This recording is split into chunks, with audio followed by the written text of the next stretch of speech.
Hi, I'm Kim and this is Alicia. We're excited to present to you the Digital Florentine Codex, Codice Florentino Digital, or DFC as we call it, which soft launched in October 2023. We will introduce you to the manuscript, though most of you know it well, tell you a little bit about how the Digital Florentine Codex was produced, and then walk you through the DFC.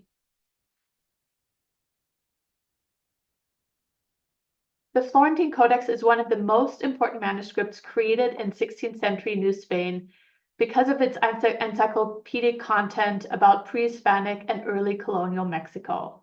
It was created between 1575 and 77 at the Colegio de la Santa Cruz de Tlatelolco, though compiling the information took 3 decades. It is the product of a large-scale collaboration between the Spanish Franciscan friar Bernardino de Sahagún and a team of indigenous Nahua grammarians, scribes, and painters. As we know the names of some of these Nahua collaborators, many of whom were trained by Sahagún at the convent. The grammarians and the scribal names are on this slide. The Florentine Codex has 12 illuminated books amounting to almost 2,500 pages. Bound into 3 volumes, it is a bilingual illuminated manuscript with 2 columns of text, Spanish on the left and Nahuatl on the right. It is worth noting that Sahagún's Spanish translation paraphrases the Nahuatl column, so although complementary, the 2 texts are often distinct. Modeled on Roman and medieval encyclopedias, such as Pliny's Natural History, the Codex addresses topics like medicine, rhetoric, astronomy, religion, flora, and fauna, in addition to Book 12, which is a Tlatelolcan account of the Spanish invasion. Because the images provide such critical information, in addition to the 2 alphabetic texts, our lovely colleague, Kevin Terracciano, has proposed that the images should be considered a 3rd text, or 3rd narrative, as we like to call it. The Digital Florentine Codex is an enhanced digital edition that unlocks this encyclopedic content by making the text and images searchable. You might ask, why does this content need to be unlocked? Aren't there scans available of it online already? The answer is in this photo of my desk. It illustrates the challenges of working with the manuscript. You have to consult numerous publications to access the whole codex, unless you're comfortable reading early modern Spanish and Nahuatl in 16th century handwriting. With the exception of the costly, though magnificent facsimile you see at the center, all of these publications are partial in one way or another. For example, many don't include the images contained in the manuscript, or if they do, they're decontextualized and extracted in a separate section. The Digital Florentine Codex brings these numerous texts pictured on my desk and the digitized codex together, making all parts accessible to scholars, students, and the public.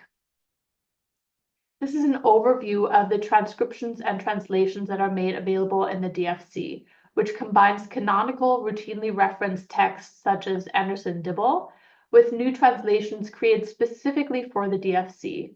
Our colleague Leon Garcia Garagarza has produced an English translation of the Spanish text of the Florentine Codex for books 1 through 11, not needing to replicate Lockhart's translation of Book 12. Additionally, Berenice Alcántara and Federico Navarrete from UNAM translate the Nahuatl text of Book 12 to modern Spanish.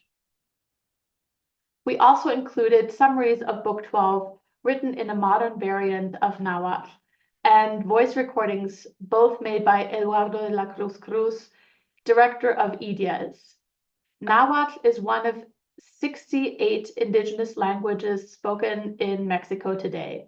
With around 1.5 million speakers, it is considered an endangered language, and therefore one of IDIAS's main missions is language revitalization. We hope that including these modern language components in the DFC will help create a bridge to 16th century Nahuatl and facilitate access for today's Nahuatl speakers. To make the codex's images searchable and to draw out the content of the 3rd narrative, our team, led by Berenice Gaiman, conducted extensive iconographic and stylistic research, and tagged each image in the DFC with keywords in classical Nahuatl, English, and Spanish. This part of the project involved the participation of colleagues with expertise in different disciplines, including art history, ethnobiology, and zooarchaeology. Then Eduardo, together with Sabina Cruz, also from IDIAS, provided contemporary Nahuatl translations. In this single image from Book 8, you can see the variety of vocabulary applied, including objects, clothing, and hairstyles and actions performed by the people in the image. We contributed many of these terms to the Getty vocabularies, which are databases that contain structured terminology and are used to catalog objects in museums and archives around the world. With our contribution of Nahuatl terminology, we're expanding the focus of the Getty's multilingual and multicultural thesauri so that other people and institutions can freely use terms to describe Nahuatl heritage.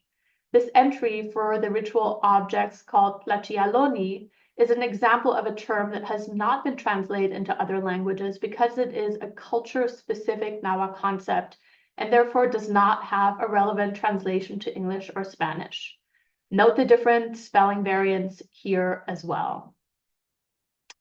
Inspired by Diana Magaloni and Marina Garrone-Gravier's pioneering research, the team identified the stylistic particularities of Nahuatl Tlacuiloque, who painted the images and penned the text. Even if we cannot attribute a name to these contributors, users are able to search for images in section of text by an individual scribe or artist, thus obtaining the complete work of each contributor and gaining a better sense of their agency in creating the codex. The Florentine Codex is a massive compendium of information, nearly 2,500 handwritten pages with just as many images, compiled into 12 books that are bound in 3 volumes. To make the digital Florentine Codex, the digitized folios of the Codex were combined with an impressive quantity of data that was created the old-fashioned way by humans by hand. The DFC aggregates nearly 200 audio files of Book 12 being read aloud, over 10,000 plain text files of translations and transcriptions, both new and old, nearly 2,300 vocabulary entries in 4 languages, over 15,000 multilingual terms and variant orthographies, and a staggering 25,500 keywords tagged to the images of the codex so that they could be searchable. Now, we are going to give you a walkthrough of the site and give you an idea of its main functionalities. The entire interface is bilingual in English and Spanish. From the home page, you can search via a keyword here at the top, or scroll down and explore the codex based on curated browsing categories: books of the codex, deities, occupations, everyday Nahuatl, individuals, and animals. Let's explore the category Everyday Nahuatl and the topic Quetzal. So hovering over the image, you see the option to search text or images. Let's select images. And these are the results of all images tagged with the word Quetzal. Now let's narrow the search, filtering by book, to see only the images tagged with Quetzal in Book 9, The Merchants. From here, we can select a specific image. We'll do one of the feather workers. And here the image is enlarged and basic information is provided on the right. Scrolling down to image keywords, we've exposed the multilingual tags that describe this image.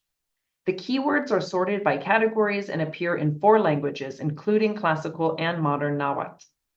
Clicking on any of these keywords will generate a new search, such as Tlacuilo or Artist Q. So let's do that now. And what you're seeing here are all the images that our team identified as the hand of Artist Q. And I just love that this is possible. Now, let's perform a keyword search. For example, Malintzin, the name of the young Nahuatl woman who translated for Cortés. And this time, we are going to search the texts. And again, we could filter the results, but let's click on Book 12, Folio 26R, the most famous image of Malincin in the Codex. And this screen, the three narratives view, is the heart of the DFC because you can access the three narratives together, the Spanish text, Nahuatl text, and images. Each provides complementary but different information. And because Book 12 presents a unique historical narrative of the conquest of Mexico from the perspective of the Aztecs, we included additional content and functionalities, such as a new Nahuatl to Spanish translation and audio recordings of the Nahuatl text. And let's listen to that now. We in Malinci, au in Oncacac, in Marques, in Tlachtol y Motecozoma, Nima y Ye, Kiwalnahuatía in Malinci, Kiwalpopoloch, Kiwalito in Popolochcopa. And you also have the option to enjoy the codex in a simpler interface by clicking on the book icon up here. This Zen mode is a stripped down book viewer of the digitized codex. And by closing this window, we return to the three narratives view. Now, finally, we are excited to announce that we recently launched a resources section on the DFC. 7 scholarly essays provide historical perspectives on the Florentine Codex, an overview detailing the creation of the DFC, and deep dives into research and methodologies employed for the creation of the DFC. This section also includes a glossary of 1,700 Nahuatl terms to support the Spanish and English translation of books 1 through 11. Another recent addition is a citation and permissions guide, which facilitates the process of citing various parts of the DFC, from the original manuscript to images, translations, transcriptions, and even how to cite the image keywords. And that is it for the walkthrough. And now, we want to come to you here with a plea to please always accept our cookies so that we can have data on usage. This data will help us secure institutional support and keep the site preserved and maintained into the future and prevent it from being sunsetted in only a few years. Back to you, Kim. Yeah, because the DFC is such a valuable educational resource, we have been working on getting it into school and university classrooms through various workshops and collaborations. Professors at UCLA, UCSD, Chapman University, and MIT, among others, are already using the DFC for assignments. For example, Amy Buono, assistant professor at Chapman University, collaborated with Chris Gilman, digital curriculum program coordinator at UCLA, to create educational material using the DFC for an undergraduate seminar on the Aztec capital Tenochtitlan. They developed digital assignments using the DFC. The students were extremely enthusiastic to explore a critical primary source online for their assignments and to hone their digital skills. We aim to continue this collaboration with Chris and other professors who teach using the educational platform Canvas. The goal is to make assignments developed for this platform widely available through Canvas Commons. Because the DFC is built using the international standard IIIF, the International Image Interoperability Framework, it can be readily integrated into Canvas. Additionally, we are developing lesson guides aimed at K through 16 on topics ranging from Nahuatl foodways to the Coyolxauhqui stone, one of the objects for the AP Art History test. These guides will include information on how to use the DFC as a primary resource and provide classroom activities that develop skills in visual analysis and text and image comparison, as well as foster digital literacy.